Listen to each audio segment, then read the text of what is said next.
I'm archiving every distortion. I am Ibrahim Traoré, and today I'm pulling off your masks. Yes, you heard correctly.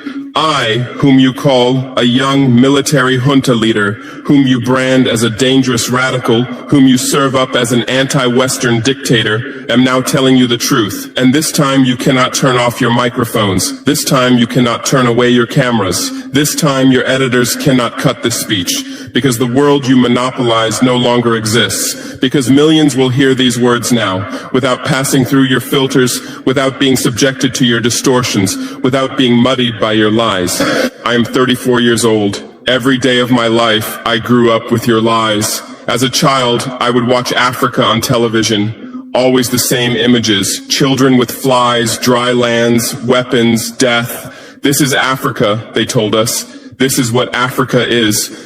And we believed it. We were ashamed of ourselves. We were ashamed of our own lands, of our own people. But then I grew up. I read, I researched, I questioned, and I understood that the Africa you showed us wasn't real. The story you told us was a lie. The fate you imposed on us was a script you had written. For years, how have you portrayed Africa? How have you shown it? How have you sold it to your viewers? As if we were creatures who had no share of humanity, as if we were savages left outside of civilization, as if we were wretches waiting for you to save us. Every day, every hour, every minute, the same story plays on your screens. Hunger, war, disease, corruption, terror, chaos. These are the words that come to mind when Africa is mentioned.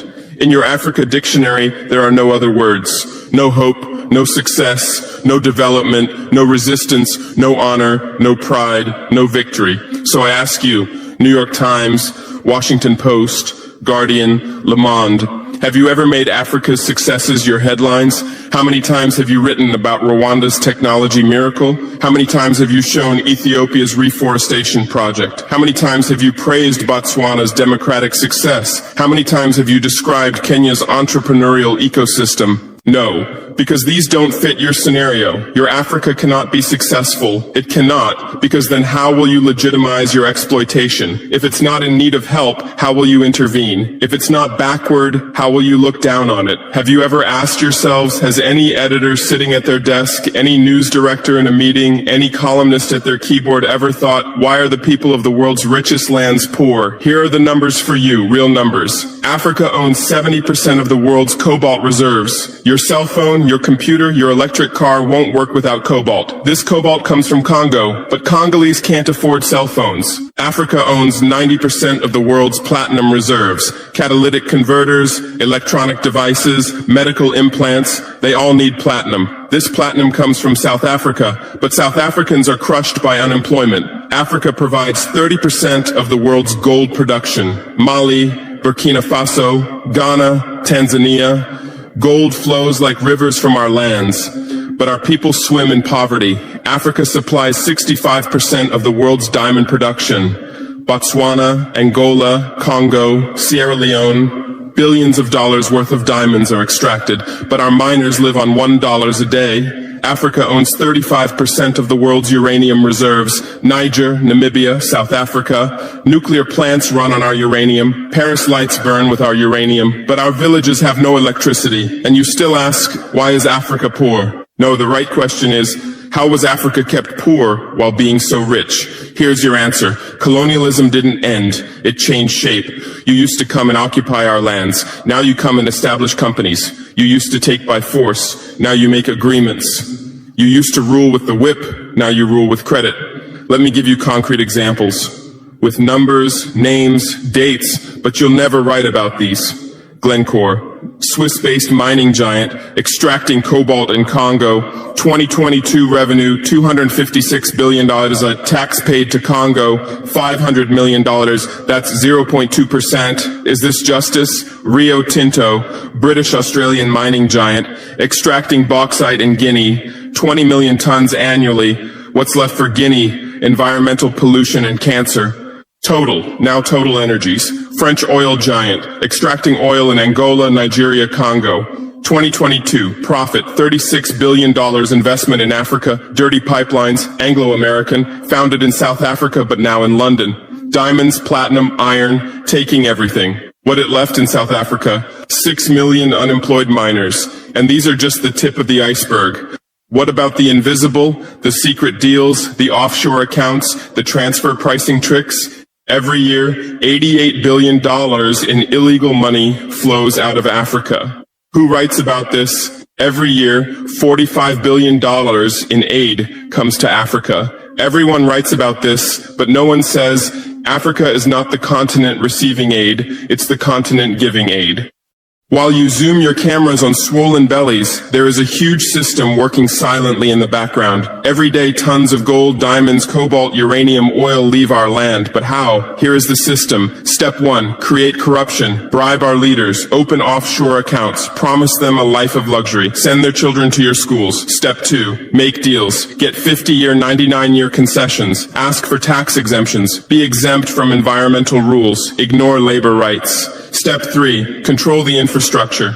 Take over ports, airports, railways, but only from the mine to the harbor. Don't build roads to the villages. Don't bring electricity to schools. Step 4, provide security. Set up private security companies. Arm them. Declare protesting. Step 5, silence the media.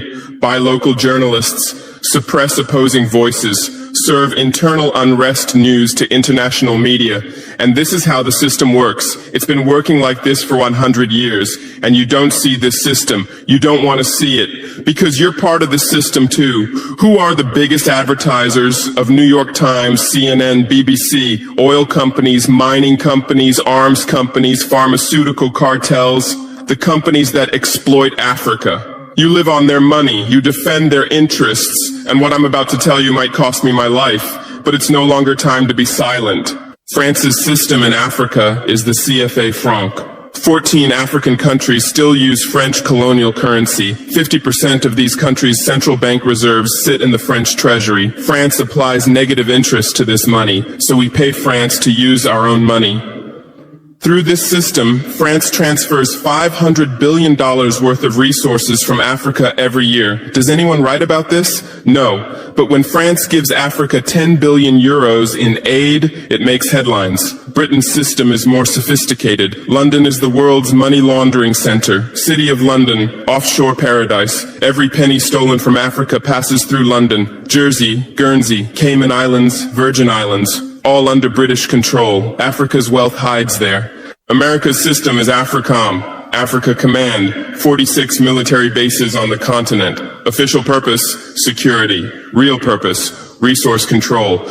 Drones in our airspace every day, listening devices everywhere. They say fighting terrorism, but it's not terrorists. It's people's leaders who are targeted. China is the new player, says win-win, builds infrastructure, gives credit, but in exchange for what? 99-year port concessions, mining rights, agricultural lands, debt trap diplomacy, ask Sri Lanka, ask Zambia, and you write about none of this. Why? Because you're not free press. You're corporate press. Your bosses are billionaires. Jeff Bezos bought Washington Post. Why? For love of journalism? Rupert Murdoch's media empire, Fox News, Wall Street Journal, The Sun, The Times, all from the same hand, all giving the same message. West is good, others are bad. Carlos Slim is the largest shareholder of New York Times, Mexican billionaire. Where's his wealth from? Monopolized telecommunications, got rich off Latin America's back, now controls America's most respected newspaper. And you claim to do independent journalism? Who are your editors? Which schools did they graduate from?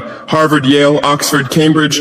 Always the same elite schools, always the same worldview, always the same prejudices. How are your reporters selected? How many languages does your Africa correspondent speak? French, English, that's all. Swahili, Hausa, Yoruba.